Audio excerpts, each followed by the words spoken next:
Hello everyone, इस video में हम पढ़ेंगे क्लास 5th हिंदी का चैप्टर 4 नन्हा फनकार। वह लड़का एक चौकोर लाल पत्थर के पास बैठ गया। उसने जल्दी जल्दी कोई प्रार्थना बुदबुदाई और छेनी हथौड़ा उठाकर अपने काम में जुट गया।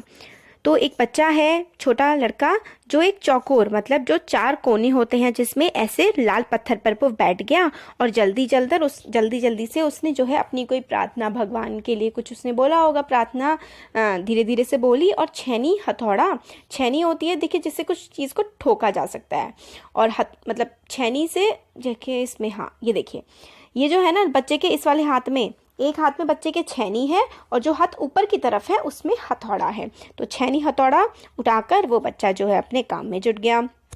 कुछ दिन पहले ही उसने इस पत्थर पर घंटियों की कतारें और कलियां उकेरना शुरू किया था। लड़के ने एक अधबनी अधूरी घंटी पर छेनी की नोक टिकाई और सावधानी पूर्वक हथौड़े से घंटी पर नक्काशी करने में जुट गया। तो कुछ दिनों पहले ही इस बच्चे ने जो है पत्थर पर घंटियों की कतार मतलब खूब सारी घंटियां बनाई थी और कड़ियां उकेरी थी। घंटियां जिससे बनती हैं वो कड़ियां उसने इस पत्थर पर बना दी थी। और फिर लड़के ने जो आधी बनी हुई अधूरी घंटियां थी उन पर आधी आधी बनाई होंगी उसने, तो आधी जो बनी हुई घंटियां थी उसने उस पर अपनी छेनी हथौड़े टिकाई और बहुत ही ध्यान से जो है नक्काशी करने में उस पत्थर पे वो जुट गया। हथौड़े के वार से पत्थर पर जो कटाव उभरता उससे पत्थर की करीचें छिड़ती जाती और वह आंखें सिकोड़ लेता। साथ साथ धीमी आवाज में वह कुछ गुनगुनाने भी लगता। फिर हथौड़ा जो वार कर रहा था पत्थर पे, उससे क्या हो रहा है, छोटा छोटा कटाव होता जाता है और किनारे किनारे बनती जाती हैं और पत्थर जो है छिड़ता जाता है, मतलब पत्थर में गहराव होता जाता है और वो आकृति, जो भी चीज़ वो बनाना चाहता है उस पत्थर पे वो बनती जाती है और वो आंखों को सिकोड़ लेता है, मतलब ध्यान से बनाने के लिए। और एक कारण क्या हो सकता है कि जो पत्थर जब टूटता है उठ करके आता है वो उसकी आंख में आके ना लगे। फिर साथ साथ धीमी धीमी आवाज में वो कुछ गुनगुनाने भी, मतलब गुनगुना भी रहा होता है, जैसे हम कई बार कोई काम करते करते गाना गाने लगते हैं, इसी तरह से। उसके चारों ओर दूसरे संगतराश भी अपने अपने काम में डूबे हुए थे और बाकी और भी उसके साथ जो काम करने वाले होते हैं, यही जो काम कर रहे होते हैं, वो भी उसके आसपास अपने काम में लगे हुए होते हैं। केवल 10 साल का था केशव, 10 साल का था और अभी अपना काम सीख ही रहा था। पिता के एक बार करके दिखा देने पर वह सीधी लकीरों वाले और घुमावदार डिजाइन उकेर सकता था। केशव जो है ये बच्चा 10 साल की उम्र का था सिर्फ और काम करना सीख रहा था। इसके पिता ने इसे इस पत्थर पर सीधी लकीर बनाना और घुमावदार डिजाइन बनाना सिखाया था। उकेरना का मतलब होता है जैसे बना देना, और ये बहुत ही जल्दी उसको सीख रहा था। अब तक उसने नक्काशी का जो भी काम किया था उनमें से इन घंटियों को बनाना ही सबसे ज्यादा मुश्किल था।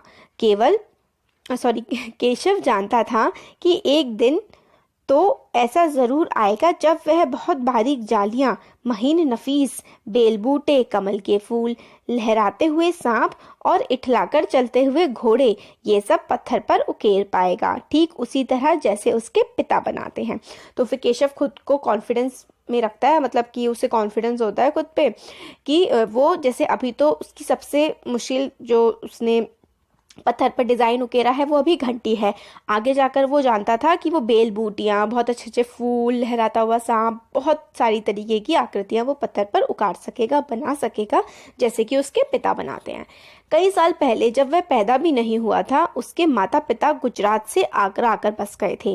बादशाह अकबर उस वक्त आगरे का किला बनवा रहे थे और केशव के पिता को यही काम मिल गया। तो कई साल पहले उसके माता पिता जो हैं वो गुजरात से आगरा आ गए थे और वहां पर जो राजा अकबर हैं वो अपना महल बनवा रहे थे, तो केशव के पिता को यहीं पर काम मिल गया। केशव का जन्म भी आगरे में ही हुआ था।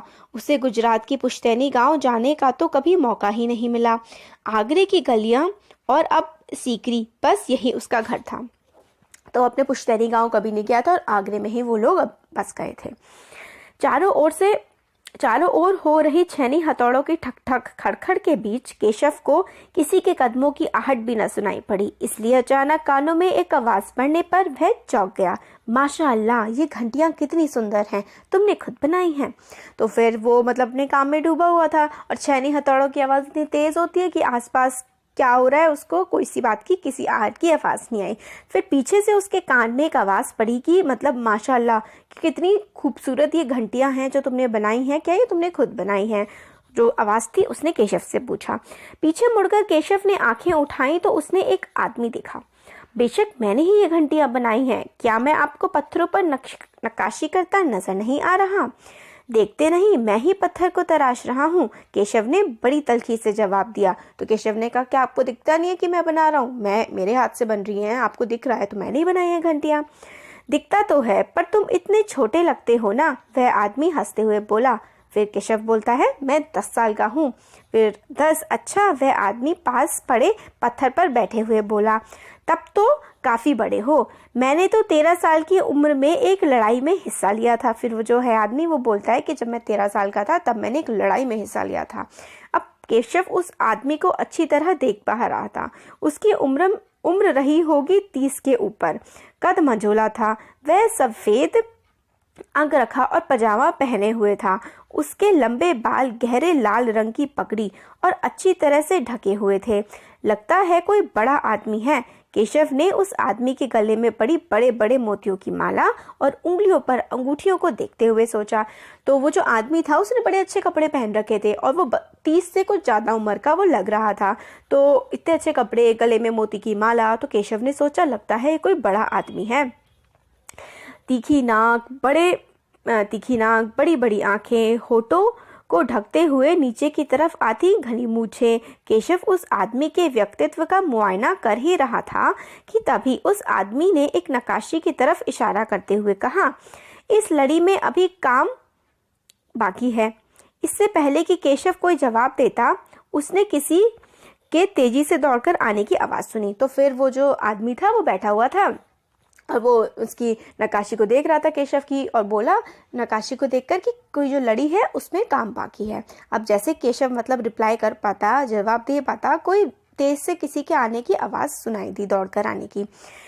यह और कोई नहीं, महल का पहरेदार था। हुजूर माफ़ करें, मुझे आपके आने का पता ही नहीं चला, हाफते हुए उसने कहा। फिर वह मुड़कर भौचक से खड़े केशव को घूरते हुए बोला, बेवकूफ़, खड़ा हो। हुजूर आला के सामने बैठने की जरूरत कैसे की तूने? झुककर सलाम कर इन्हें। फिर वो जो पहरेदार है वो भागता हुआ आता है। वो कहता है, मतलब माफ़ी मांगता है उससे, आदमी से, कि आप, बोलता है कि आपके आने की मुझे खबर नहीं हुई। और फिर वो केशव से कहता है कि तू मतलब इनके सामने कैसे बैठा हुआ, चुपचाप जल्दी से खड़े हो जा। अब केशव का माथा ठनका। उसे कुछ कुछ समझ आ रहा था। बदहवासी में छेनी हाथ से छूटकर नीचे गिरी और वह जल्दी से उठकर खड़ा हो गया। अरे कहीं ये बादशाह अकबर तो नहीं? यह ख्याल आते ही उसने झुककर सलाम किया और खरगोश की सी कातर नजरों से अकबर को देखने लगा। फिर एकदम से केशव को समझ आया कि कहीं ये बादशाह अकबर तो नहीं है। तो फटाफट उसके एकदम से हाथ से छेनी गिर गई और वो उठा और जो है उठ करके वो सलाम किया उसने बादशाह अकबर को। और खरगोश किसी कातार नजर, मतलब तीखी टेढ़ी टेढ़ी सी नजरों से वो देखा उन्होंने, मतलब केशव ने बादशाह अकबर को। अकबर को पहरेदार की यह दखलंदाजी भली ना लगी। उन्होंने झीक कर पहरेदार को वहां से जाने का इशारा करते हुए कहा, ठीक है सिपाही, कुछ देर के लिए हमें अकेला छोड़ दो। अब अकबर को अच्छा नहीं लगा कि वो जो है पहरेदार आ गया, तो अकबर ने जाने के लिए उसको बोल दिया पहरेदार को वहां से। पहरेदार तो चला गया, मगर केशव असमंजस में था कि उसे क्या करना चाहिए, वापस अपना नक्काशी का काम शुरू करे या बादशाह के हुक्म का इंतजार में खड़ा रहे। फिर अब केशव को लग रहा था वो क्या करे कि अपना काम शुरू कर दे या फिर बादशाह जो कहे हुक्म का इंतजार करे बादशाह के। अब दिल तो उसका अभी भी धक धक कर रहा था। हाँ, पर अब वह डरा हुआ नहीं था क्योंकि अकबर प्यार से उसे देखते हुए मुस्कुरा रहे थे। फिर अकबर पूछते हैं कि तुम्हारा नाम क्या है? अकबर ने बहुत ही नरम आवाज में पूछा। बच्चे ने बोला, केशव। उसने नपातुला जवाब दिया। केशव, क्या तुम मुझे नक्काशी करना सिखाओगे? केशव, उलझन में पड़े हुए केशव ने तुरंत सर हिला दिया। तो बादशाह अकबर केशव से कहते हैं कि क्या तुम मुझे नक्काशी करना सिखाओगे? तो केशव अपना सर हिला देता है कि हाँ, मैं सिखा दूंगा। अब तो तुम्हें मेरे लिए हथौड़ा और छेनी का भी इंतजाम करना पड़ेगा।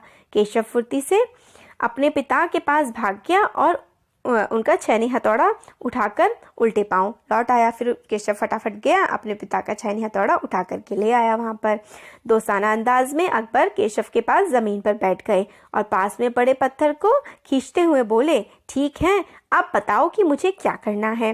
केशव ने संदेह भरी नजरों से अकबर की ओर देखा। हुजूर, क्या आप यह सब करेंगे?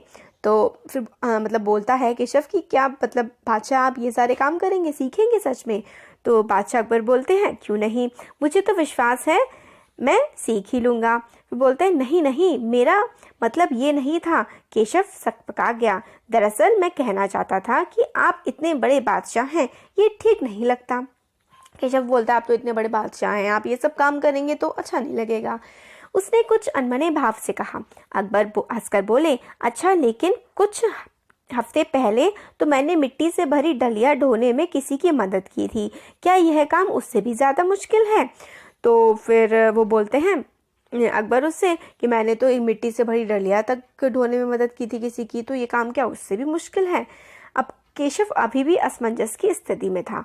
वह अकबर के पास बैठ गया और उन्हें छैनी पकड़ने का सही तरीका सिखाने लगा। फिर जैसे कि केशव के पिता ने उसे सिखाया था, उसने कोयले के टुकड़े से पत्थर पर लकीरें खींचकर एक आसान सा नमूना बनाया और गंभीरता से कहा, देखिए, सिर्फ इन्हीं लकीरों को बहुत ध्यान से तराशना है।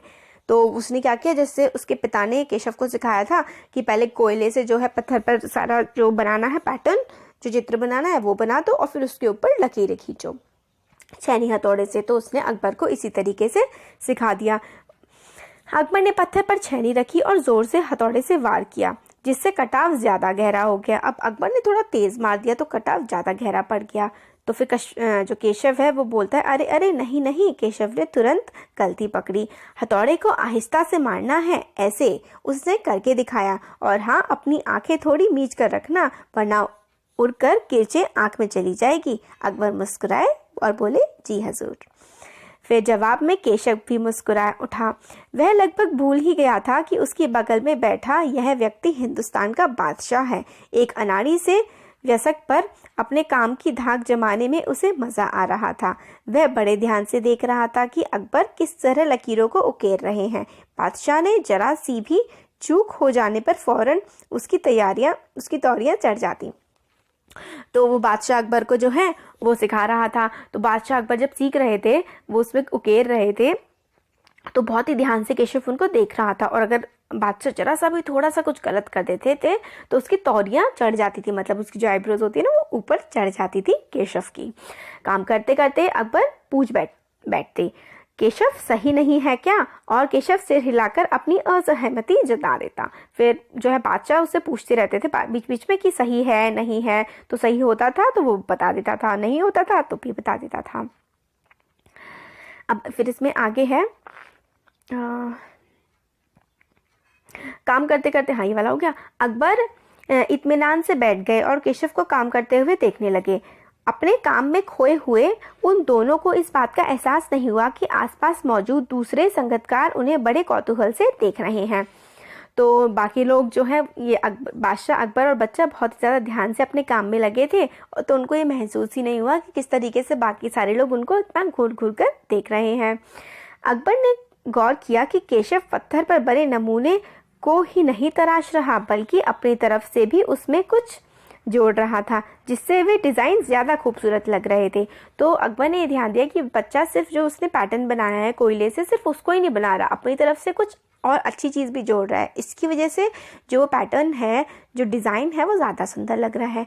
लड़के के काम करने के अंदाज को देखकर अकबर ने धीमे से कहा, केशव, देखना, एक दिन तुम बहुत बड़े फनकार बनोगे। हो सकता है एक दिन तुम मेरे कारखाने में काम करो। फिर उसके काम को देखकर कहा अकबर ने कि तुम बहुत अच्छे फनकार बनोगे बड़े होके, और हो सकता है कि तुम मेरे कारखाने में भी काम करो। कारखाना? वो बोलता है, केशव, कैसा कारखाना? बस एक बार ये महल तैयार हो जाए और लोग आगरा में आकर यहाँ रहने लगे, तब मैं कारखाना बनवाऊंगा। इस कारखाने में मेरी सल्तनत के सबसे बढ़िया फनकार और शिल्पकार काम करेंगे। चित्र बनाने वाले कलाकार, गलीचों के बुनकर, संगतराश, पत्थर और लकड़ी पर नक्काशी करने वाले शिल्पकार सभी वहाँ काम करेंगे। फिर वो कहता है कि ये सारे लोग उसमें जो कारखाना बनवाएंगे, इतने सारे लोग जो पत्थर पर तराशी करने वाले, लकड़ी पर डिज़ाइन बनाने वाले सारे लोग काम करेंगे। केशव का चेहरा चमक उठा। वह मुस्कुराते हुए बोला, मैं वहाँ ज़रूर काम करना चाहूँगा। अकबर उठ खड़े हुए। जाते हुए बड़े प्यार से केशव का कंधा थपथपाया और कहा, अच्छा बेटा, अपना काम जारी रखो। हुजूर, क्या आप दोबारा आएंगे? केशव ने बड़ी उत्सुकता से पूछा। तो अकबर ने जवाब दिया कि हाँ, मैं ज़रूर आऊँगा। फिर तो पूरे दिन संगत राशों के बीच केशव की धूम मची रही। वह बार बार बादशाह से हुई अपनी मुलाकात सबको सुनाता रहा। रात हो चली थी। केशव बहुत थका हुआ था, पर आंखों में नींद कहाँ। वह धीरे से अपने पिता के बिस्तर में घुस गया। पिता ने मुस्कुराकर कहा, तुम तो अभी से इतने प्रसिद्ध हो गए हो। बादशाह सलामत ने कहा है, एक दिन मैं बहुत बड़ा कलाकार बनूंगा। अपने सिर को पिता की बाहों के सहारे टिकाकर केशव धीरे से बोला, हमारे बादशाह बहुत ही नेक इंसान हैं। बिल्कुल सही, पिता ने कहा। कुछ सोचकर केशव ने पूछा, पापा एक बात बताओ, बादशाह के पास आगरा में एक से बढ़कर एक खूबसूरत महल है, फिर वे सीकरी में यह शहर क्यों बनवा रहे हैं? पिता ने कुछ याद करते हुए बताना शुरू किया।